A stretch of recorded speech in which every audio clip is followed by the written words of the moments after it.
Sarili kong gawa. Ang sarili kong gawang manok. Bumili ako ng sariwang manok. Ayan, nilagyan ko ng harina, nilagyan ko ng ano. Lulutuin natin ngayon. Sa konting mantika lang ang ating niluto. Sa konting mantika, wala po yung mantika. Ayan. Sa konting mantika lang. At ayan na po ating nang ibiling. It means baliktarin. Ayan. Luto na po yan. Walang mantika yan. Dahil ako po yung taong ayoko na may mantika. Ayan.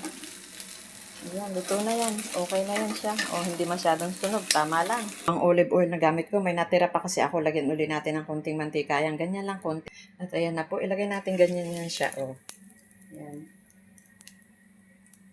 Ayan. Ayan.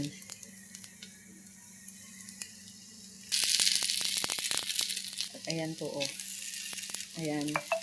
Natin sila para isang anuhan lang yan. Ayan.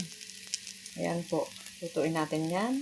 At ayan, ready na po ang ating niluto. Kuha na tayo ng sausawan. Niluluto, ayan po. Kasi gusto ko na mainit yung tinapay ko. Bago naman to, kabibigila ko lang kanina to. Ilagay natin sa gitna ang tinapay. Ayan. Lagyan natin habang tayo nagluluto. Kasi yung isa, tapos na yun. At ayan na po ang ating sausawan. Wow, yummy. Wow. Po, mainit na ang ating tinapay. Ayan na, malutong-lutong na siya. Nagba-brown-brown. Yan yung binili kong tinapay na maganda. Masarap. Ayan, ayan na po yung ating tinapay at ang ating sausawan. Ayan naman ang ating pagkain. Ito na po ang ating pagkain. Isawsaw na natin. Sausaw na natin ganyan. At saka natin sa ilagay dyan. At atin na siyang, ayun, nabalot na. Kung meron kayong initan, if gusto nyo rin iinit, ayan. Sandwich na yan. Wala siyang mayonnaise. Ayoko ng may mayonnaise. Kain na. Kain po tayo. Ayan. Yummy.